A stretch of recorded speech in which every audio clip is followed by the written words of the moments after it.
Iran வந்து கொஞ்சம் துணிஞ்சு இறங்க ஆரம்பிச்சிட்டாங்க. ஈரான் வந்து இப்போ எப்படி அடிக்க ஆரம்பிச்சிட்டாங்கன்னா, அவங்கக்கிட்ட எக்கச்சக்கமாக ஸ்டாக் பைல்ஸ் ஆஃப் மிசைல்ஸ் இருக்குது. ஹைப்பர் மிசைல்ஸ் இருக்குது, அப்புறம் பேலிஸ்டிக் மிசைல்ஸ் எல்லாமே இருக்குது. இதெல்லாம் ஒரு பக்கம் இருக்கிற நேரத்தில் இன்னொரு விஷயம், முக்கியமான சுவாரஸ்யமான விஷயம் என்னென்னா, ஜெனரல் ஆசிம் முனீர் கேள்விப்பட்ட ஃபீல்ட் மார்ஷல் பாகிஸ்தான், அவர் வந்து யூஎஸில் போயிருக்காரா, யூஎஸில் போய் டொனால்ட் ட்ரம்ப் கூட லஞ்சு சாப்பிட்ருக்காரு. எதுக்கு சாப்பிட்டாரு அவர் கூட? அமெரிக்கா வந்து பாகிஸ்தானோட பேசஸ்லாம், அமெரிக்கன் இந்த மிலிட்ரி பேசஸ்லாம் அமெரிக்காவுக்காக யூஸ் பண்ணி ஈரான் அடிக்கிறதுக்கு வழி பண்ணுவாங்க. அதனால் இப்போ ஈரானுக்கு பாகிஸ்தான் மேலே சம கடுப்பு. இப்போ அவங்களுக்கே வந்து உலகமே வந்து டவுட்ஃபுல்லாக இருக்குது. என்னடா அது அயன் டோம்னு சொல்லியிருந்தாங்க, எல்லாமே சேவ் ஆகிடும் அடிக்கும் அப்படின்னாங்க, அதையும் தகர்த்து போய் அடிக்குது அப்படின்னா, இப்போ ஈரான்கிட்டையும் அந்த ஒரு பவர், அந்த ஒரு ஸ்ட்ரென்த், அந்த ஒரு ஆற்றல் இருக்குது அப்படின்னு அவங்க தெரிய வருது. இப்போதைக்கு ஈரான் கிட்ட எங்களுக்கே டவுட்டாக இருக்குது, அவங்க வந்து நியூக்ளியர் பாம் வச்சுருக்காங்களா, அவங்க இன்னும் பண்ணுறாங்களா அப்படின்ற அந்த இன்னும் இன்னைக்கு ஈரான் வந்து இந்தியன் ஸ்டூடெண்ட்ஸ்லாம் சேஃபாக போகிறதுக்காக இந்தியாவோட ஃப்ளைட்டை மட்டும் நீங்கள் வந்து இறக்கி கூப்பிட்டு போங்க, நான் உங்களுக்கு ஏர் ஸ்பேஸ் ஓப்பன் பண்ணுறோன்னு சொல்லி ஈரான் ஓப்பன் பண்ணிருக்கு. இதனால என்ன தெரியுதுன்னா, Iran is still closer to India. இந்த வார் இவ்வளோ கூடி சீக்கிரம் எண்ட் ஆகிறதுக்கு எங்கேயுமே ஒரு லைட்டே தெரிய மாட்டேங்குது. இன்கேஸ் ஏன்னா ஈரான் வந்து கிளீனாக எச்சரிக்கையை விட்டுட்டாங்க. அயத்துல்லா கமேனி வந்து எச்சரிக்கையை விட்டுட்டாரு, எங்களை அமெரிக்கா வந்து நாங்கள் சீண்டில் அமெரிக்கா இந்த வாரில் வந்துச்சுன்னா அவங்களையும் விட மாட்டோம் அப்படின்ற மாதிரி அவர் சொல்லியிருக்காரு. இப்போ அயோத்தியா கம்பெனியோட பிரச்சனை இப்போ என்னென்னா, இப்போ இருக்கிற சிச்சுவேஷன் என்னன்னா,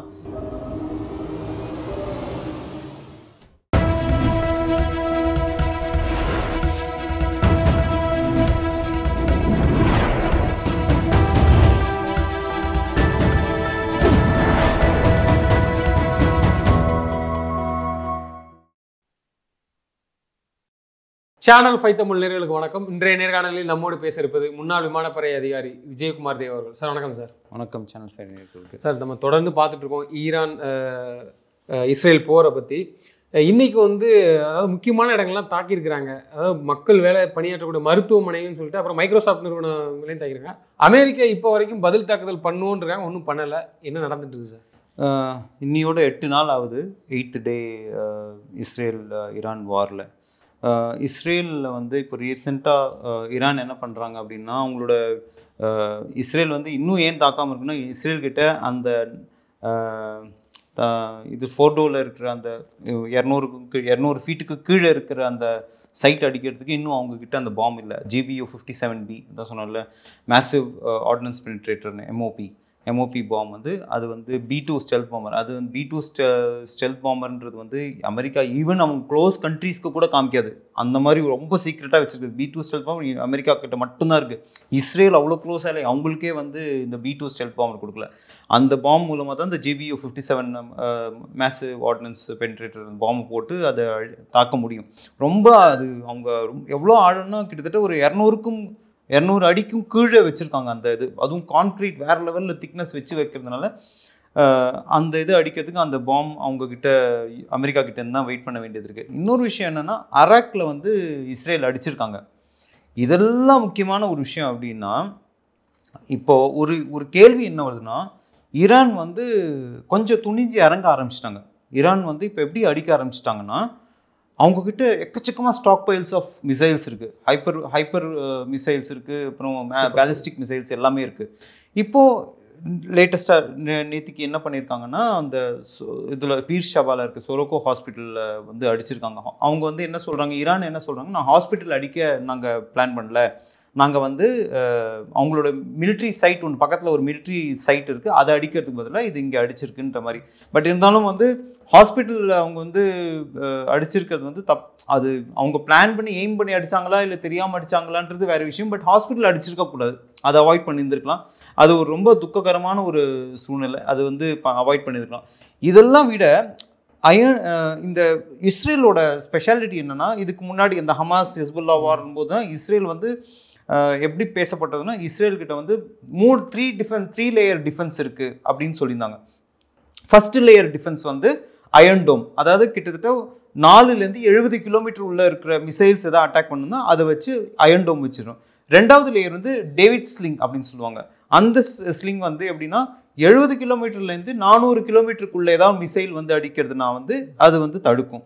3வது லேயர் வந்து ஏரோஸ்லிங். ஏரோன்றது வந்து 200 கிலோமீட்டருக்கு மேலே 2500 கிலோமீட்டருக்கு டிஸ்டன்ஸ் வரைக்கும் இருக்கிற ஏதாவது ஒரு மிசைலில் கூட தடுத்து இது டிஸ்ட்ராய் பண்ணுறதுக்கூடிய அந்த இதுக்கு அதுதான் 3 லெவல் டிஃபென்ஸ் வந்து இஸ்ரேல்.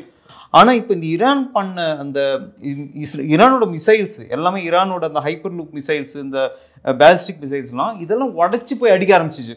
இப்போ அவங்களுக்கே வந்து உலகமே வந்து டவுட்ஃபுல்லாக இருக்குது. என்னடா அது அயன் டோம்னு சொல்லியிருந்தாங்க, எல்லாமே சேவ் ஆகிடும் அடிக்கும் அப்படின்னாங்க, அதையும் தகர்த்து போய் அடிக்குது அப்படின்னா அப்போ ஈரான்கிட்டையும் அந்த ஒரு பவர், அந்த ஒரு ஸ்ட்ரென்த், அந்த ஒரு ஆற்றல் இருக்குது அப்படின்னு அவங்க தெரிய வருது. இன்னொரு முக்கியமான விஷயம் வந்து பேசப்படுறதுன்னா ஐஏஇஏன்றது வந்து ஐஏயோட டைரக்டர் ஜெனரல் வந்து ரோசின்னு அவர் என்ன சொல்லியிருக்காருன்னா, இப்போதைக்கு ஈரான் கிட்ட எங்களுக்கே டவுட்டாக இருக்குது, அவங்க வந்து நியூக்ளியர் பாம் வச்சுருக்காங்களா, அவங்க இன்னும் பண்ணுறாங்களா அப்படின்ற அந்த இன்னும் நாங்கள் வந்து கன்ஃபார்ம் எங்களுக்கு கொடுக்க முடியாது அப்படின்ற மாதிரி அவங்க சொல்லியிருக்காங்க. ஏன்னா இப்போ நீங்கள் பார்த்தீங்கன்னா உங்களுக்கு 2003 என்ன பண்ணாங்க, ஜார்ஜ் டபிள்யூ புஷ் இருந்தார் இல்லையா, ஜார்ஜ் புஷ் வந்து ஈராக்கில் வந்து இந்த மாதிரி தான் வெப்பன்ஸ் ஆஃப் மாஸ் டிஸ்ட்ரக்ஷன் வந்து இது பண்ணிகிட்ருக்காங்க, அவங்க வந்து நிறையா ப்ரொடியூஸ் பண்ணிகிட்ருக்காங்க, அதெல்லாம் அழிக்கணுன்றதுக்காக 2003 போய் ஈராக்கை ஃபுல்லாக அடித்து கிட்டத்தட்ட சதாம் ஹுசைனை அடித்து கிட்டத்தட்ட ஒரு 3 லட்சம் 4 லட்சம் பேர் இறந்துட்டாங்க அந்த வாரில். ஓகேங்களா. ஆனால் கடைசியில் என்ன கண்டுபிடிச்சாங்க, வெப்பன்ஸ் ஆஃப் மாஸ் டிஸ்ட்ரக்ஷன் ஒன்றுமே இல்லை. 10 வருஷத்துக்கு, அதாவது 2003க்கு 10 வருஷத்துக்கு முன்னாடியே வந்து அதை வந்து ஃபுல்லாக டிஸ்ட்ராய் பண்ணிட்டாங்க அப்படின்ற தகவல்கள் வந்தது. அப்போது வந்து தேவையில்லாத ஒரு அந்த நாட்டை வந்து இப்போ ஆக்கிரமிச்சு அடிச்சிருக்காங்க. ஸோ அடுத்த ஈரான் மாறுமோ அப்படின்னு ஒரு டவுட்டு வந்து எல்லாருக்கும் உருவாயிருக்கு. எதுக்கு வந்து வெப்பன்ஸ் ஆஃப் மாஸ் திருப்பி அதே தான் கொண்டு வராங்க, weapons of mass destruction produce பண்ணிட்டு இருக்காங்க ஈரான் அப்படின்ற மாதிரி பேசுறாங்க. ரஷ்யா என்ன சொல்லியிருக்குன்னா, அங்க வேலை பார்க்குறவங்க எங்களுடைய இப்போ ரஷ்யா வந்து கிளியரா என்ன சொல்லியிருக்கு, ஈரானோட நியூக்ளியர் ரியாக்டர்ஸ்ல எங்களோட 200க்கும் மேற்பட்ட ஆட்கள் வேலை செய்து கொண்டிருக்கிறார்கள் அப்படின்ற இன்னைக்கு தகவல் சொல்லியிருக்கு. ரஷ்யாவும் இன்னொரு விஷயம் என்ன சொல்லியிருக்குன்னா, நாங்க வந்து ஓகேனா நாங்க ஈரானுக்காக நாங்க மீடியேட் பண்றோம், we are ready to mediate அப்படின்ற மாதிரி ஒரு பேச்சுவார்த்தை வருது. பட் அவங்க என்ன சொல்றாங்க, நீ முதல்ல யுக்ரைனை பார்த்து நீ இது பண்ண கிளியர் பண்ண, நீ எதுக்கு ஒன்று அங்கே இருக்கு, நீ முதல்ல அதை கிளியர் பண்ண. ஏன்னா ரஷ்யாவே இன்னொரு இன்னைக்கு பேப்பரில் வந்துருக்கு, ரஷ்யா கோயிங் டு ரிசெஷன், இந்த வருஷம் எண்டில் ரிசெஷனில் போயிட்டு இருக்கு, பயங்கர எக்கனாமிக் ப்ராப்ளம்ஸ் வந்துட்டு இருக்கு அப்படின்ற மாதிரி அவங்க சொல்லிட்டு இருக்காங்க. இதெல்லாம் ஒரு பக்கம் இருக்கிற நேரத்தில் இன்னொரு விஷயம், முக்கியமான சுவாரஸ்யமான விஷயம் என்னன்னா, ஜெனரல் ஆசிம் முனீர் கேள்விப்பட்ட ஃபீல்ட் மார்ஷல் பாகிஸ்தான், அவர் வந்து யூஎஸில் போயிருக்காரா, யூஎஸில் போய் டொனால்ட் ட்ரம்ப் கூட லஞ்சு சாப்பிட்ருக்காரு. எதுக்கு சாப்பிட்டாரு, அவர் கூட அவரோட உப்பு தின்றுருக்காரு. இப்போ என்ன பண்ணுவாங்க, அமெரிக்கா வந்து பாகிஸ்தானோட பேசஸ்லாம், அமெரிக்கன் இந்த மிலிட்ரி பேசஸ்லாம் அமெரிக்காவுக்காக யூஸ் பண்ணி ஈரான் அடிக்கிறதுக்கு வழி பண்ணுவாங்க.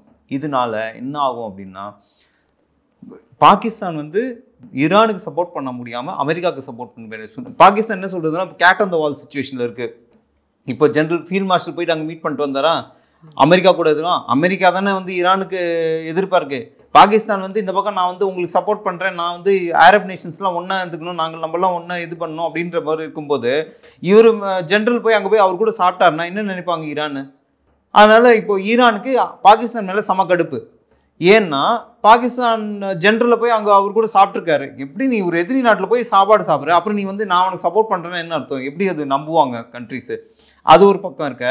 இன்னைக்கு லேட்டஸ்ட் நியூஸ், ஈரான் வந்து எவ்வளோ இந்தியாவுக்கு எவ்வளோ க்ளோஸ், ரஷ்யா யுக்ரைன் வரும்போது எப்படி ஒரு ஃப்ளைட்டு எல்லா நாடும் வந்து ஃப்ளைட்டும் பறக்கக்கூடாதுன்னு சொன்னால் இந்தியாவோட ஃப்ளைட் மட்டும், ஏர் இந்தியா ஃப்ளைட் மட்டும் பறந்து போய் ஆட்கள்னு நம்ம இவங்க ஸ்டாண்டர்ட் ஸ்டூடெண்ட்ஸ் எல்லாம் கூப்பிட்டு வந்தாங்க தெரியுமா, அந்த மாதிரி இன்னைக்கு ஈரான் வந்து இந்தியன் ஸ்டூடெண்ட்ஸ்லாம் சேஃபாக போகிறதுக்காக இந்தியாவோட ஃப்ளைட்டை மட்டும் நீங்கள் வந்து இறக்கி கூப்பிட்டு போங்க, நான் உங்களுக்கு ஏர் ஸ்பேஸ் ஓப்பன் பண்ணுறோன்னு சொல்லி ஈரான் ஓப்பன் பண்ணிருக்கு. இதனால என்ன தெரியுதுன்னா, Iran is still closer to India rather than to Pakistan.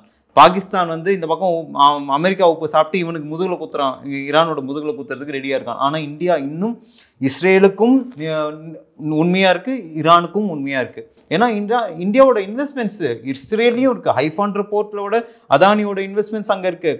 இங்கே சாபஹார் போர்ட் ஈரானோடது, அந்த இடத்துலையும் இந்தியாவோட கிட்டத்தட்ட $1.2 பில்லியன் இன்வெஸ்ட்மெண்ட் பண்ணியிருக்காங்க அந்த சாபஹார் போர்ட் டெவலப் பண்ணுறது. ஸோ இந்தியா வந்து நியூட்ரல் ஸ்டேட்டு. எப்போ இந்தியா இன்றைக்கும் பேசுறது என்ன, வாங்க பேசி தீர்த்துக்கலாம், எதுவும் பிரச்சனை எதுக்கு ஒருத்தர அடிச்சுக்கணும், பேசி தீர்க்கலாம் அப்படின்ற மாதிரி தான் இது பண்ணிட்டு இருக்காங்க. இதெல்லாம் நடக்கிற நடுவில் ஈரான் வந்து கிட்டத்தட்ட 3500க்கும் மேற்பட்ட பேலிஸ்டிக் மிசைல்ஸ் வச்சிருக்காங்க அப்படின்ற இது தகவல்கள் வந்திருக்கு. அதனால தான் அவங்க வந்து எப்படி அடிக்கிறாங்கன்னா அடிச்சு அவங்களோட மிசைல்ஸ் காலி பண்ணணும். இஸ்ரேலோட மிசைல்ஸ் கால் பண்ணணும். இஸ்ரேல் மிசைல் அமெரிக்கா கொடுத்துட்டு போகுது. பட் இருந்தாலும் அவங்களுக்கும் ஒரு இது இன்னைக்கு தேதியில் அயர்ன் டோம் வந்து ஒரு வேலை ஒரு சரியான அது பேப்பர்லேயும் வந்திருக்கு. இன்றைக்கி எல்லா நியூஸ் சேனல்லையும் எல்லா இம்பார்ட்டண்ட் நியூஸ் இதுலேயும் ட்ராக்ஸ் மீடியாலையும் வந்திருக்கு. அயர்ன் டோம் வந்து அவ்வளோ ஒரு சாட்டிஸ்ஃபேக்டரி சப்போர்ட் கொடுக்கலையே இப்போலாம். இப்போ எல்லாமே அவ்வளோ மிசைல்ஸ் அவ்வளோ டார்கெட்ஸ்னு அடிக்கிறாங்க. அவ்வளோ இன்னைக்கு வந்து இப்போ லேட்டஸ்ட்டாக பார்த்தீங்கன்னா இஸ்ரேல் திருப்பி வந்து அவங்கள ஈரானோட நியூக்ளியர் சைட்ஸ் அராக்னு ஒரு இடத்துல நியூக்ளியர் சைட்டு போய் ரியாக்டர்ஸ் அந்த nuclear heavy water manufacturing reactors அதை அடிச்சிருக்காங்க. அராக்னு நான் சொன்னேன் இல்லையா, நட்டான்ஸ், ஃபோர்டோ, அராக், இந்த 3 தான் மெயின் பிளேசஸ். இப்போ அராக் வந்து அடிச்சிருக்காங்கன்றது கேள்விப்பட்டிருக்கோம். ஸோ இந்த மாதிரி சூழ்நிலைகளில் பார்த்தீங்கன்னா இந்த வார் இவ்வளோ சீக்கிரம் எண்ட் ஆகிறதுக்கு எங்கேயுமே ஒரு லைட்டே தெரிய மாட்டேங்குது. யாரும் வடகொரியாவும் வந்து சப்போர்ட் பண்ணியிருக்காங்க. வடகொரியா வந்து சப்போர்ட் பண்ணல. வடகொரியா எந்த நியூஸும் எனக்கு தெரிஞ்சு எதுவும் வரல. பட் என்ன இதுன்னா ரஷ்யா வந்து சப்போர்ட் பண்ணுறதுக்கு வந்துருச்சு. ரஷ்யா சைனா வந்து என்ன சொல்லியிருக்காங்கன்னா இந்த மாதிரிலாம் இந்த கண்ட்ரி இப்போ ஒரு பட்சவாதம் மாதிரி ஒரு ரஷ்யா சைனா ஒரு இது மாதிரி இப்போ யூஎன் கவுன்சிலில் வந்து இந்தியா அந்த யூஎன் கவுன்சிலில் வந்தபோது இந்தியா வந்து ஆப்ஸ்டெயின் பண்ணிச்சு ஓட் பண்ணுறதுக்கு.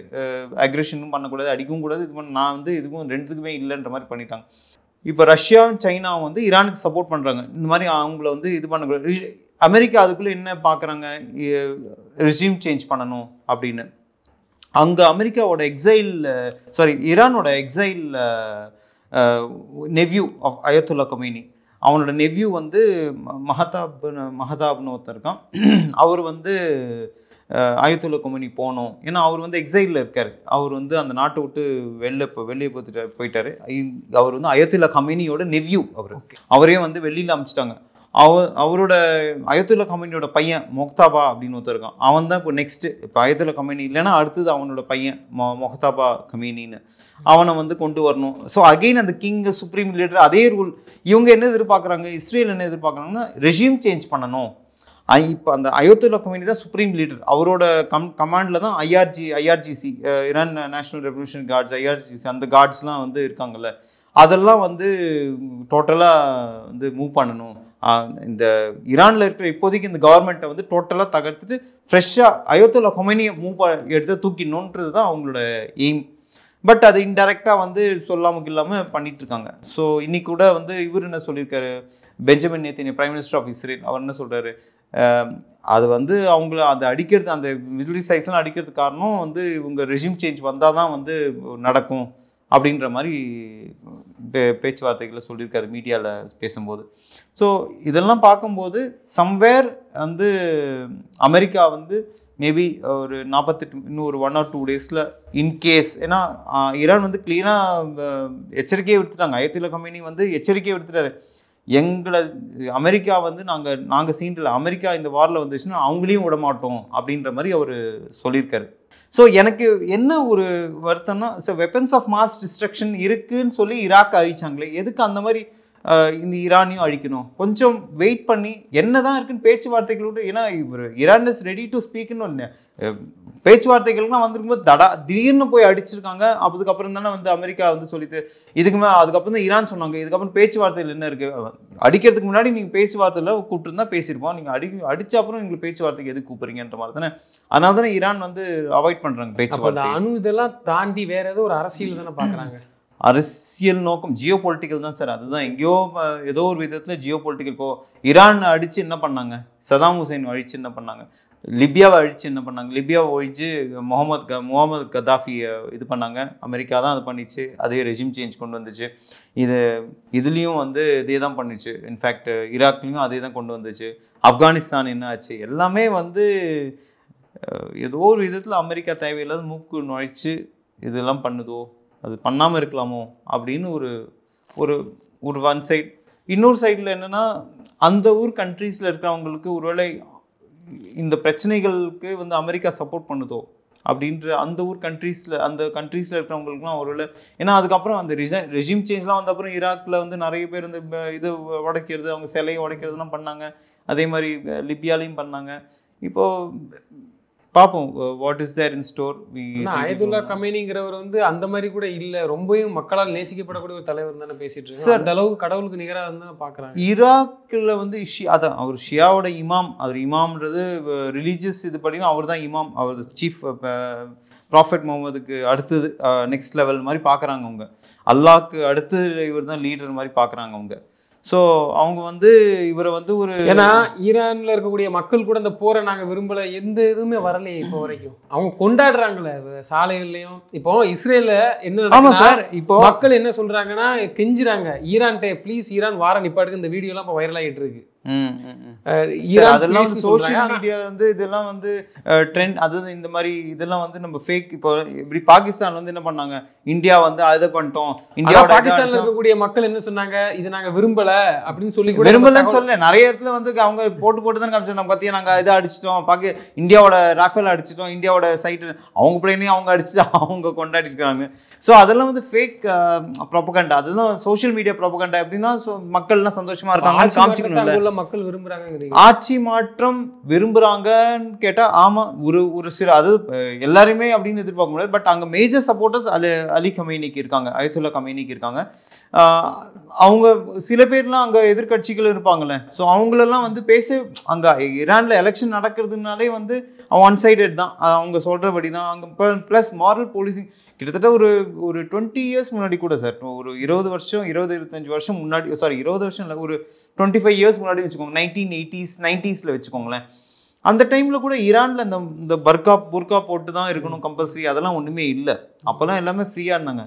அதுக்கப்புறம் இந்த அயோத்துல்லா கொமேனின்னு ஒருத்தர் வந்தார், கொமேனின்னு வந்தார். இவர் கமேனி, அது கொமேனி, KHOMENI. இவர் வந்து கமேனி, KHAMENI கமேனி. அவர் அயோத்துல்லா கொமேனின்னா அவர் வந்த அப்புறம் தான் இந்த ஸ்ட்ரிக்ட் இந்த ரிலீஜியஸ் ரூல்ஸ் ஃபாலோ, மாரல் போலீசிங்கு அது இதெல்லாம் ஒரு சில பேர் இருப்பாங்க சொல்லுவாங்க.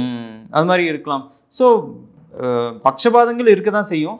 பட் இப்போதைக்கு இருக்கிற சூழ்நிலையில் வந்து IAEA படி வந்து அவங்களால இன்னும் கன்ஃபார்ம் ரிப்போர்ட்ஸ் கொடுக்க முடியல. ஸோ அதனால் அதுக்கு முன்னாடியே இந்த பிரச்சனைகள்லாம் எதுக்கு குதிச்சு வார ஸ்டார்ட் பண்ணாங்க அப்படின்னு ஒரு இது. ஏன்னா இது ஆல்மோஸ்ட் ஸ்டார்ட் ஆகி கொஞ்சம் தூரம் போயிடுச்சு. இப்போ திருப்பி இது கொண்டு வரணும்னா இப்போ பாருங்க, இப்போது ஹாஸ்பிட்டல் பில்டிங் உடஞ்சிச்சு, எல்லாம் இது நிறைய சேதமாகுது, நிறைய பேர் இறக்குறாங்க. இதெல்லாத்தையும் விட இந்த உயிரெலாம் திருப்பி கொடுக்க முடியுமா சொல்லுங்கள்? எவ்வளோ பேர் இஸ்ரேல் தாக்குதல் பண்ணியிருக்குல்ல. இஸ்ரேல் தாக்குதல் பண்ணியிருக்கு சார். இஸ்ரேலும் தாக்குதல், ஈரானும் தாக்குதல் பண்ணுறாங்க. 2 பேரும் மாற்றி பண்ணிக்கிறாங்க. பட் ஒரு கன்ஃபார்ம்டு ரிப்போர்ட்ஸ் வந்து நம்ம ஒரு IAEA வந்து இன்னும் இப்போ திடீர்னு பேக் வாங்குதுல்ல, அது கரெக்ட் இல்லை இல்லையா? இப்போ ஈரான் கிட்ட வந்து வெப்பன்ஸ் ஆஃப் மாஸ் டிஸ்ட்ரக்ஷன் இருக்கான்னு என்கிட்ட உறுதியாக இல்லை அப்படின்னு அவங்க சொல்லும் போது எப்படி அதை வந்து இது பண்ண முடியும்?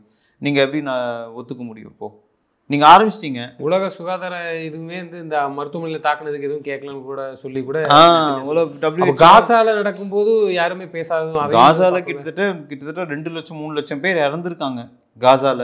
ஹமாஸ் தீவிரவாதிகளை தேடி அடிச்சிருக்காங்க. இப்போ அயோத்தில்லா கொமேனியோட பிரச்சனை இப்போ என்னன்னா, இப்போ இருக்கிற சுச்சுவேஷன் என்னன்னா, அவங்க அயோத்தில்லா கொமேனியோட கான்ஃபிடென்ட் மிலிட்ரி கமாண்டர்ஸ்லாம் இறந்துட்டாங்க. அந்த சொன்ன சுலைமானிலேருந்து ஹாஷ்மிலேருந்து எல்லாமே வந்து இறந்துட்டாங்க. இப்போ அவங்களோட intelligence chief general Ayatollah Khamenei என்ன சொல்லியிருக்காருன்னா, என் உயிர் எனக்கு இருக்கும் போகும், எனக்கு அதை பற்றி பிரச்சனை இல்லை.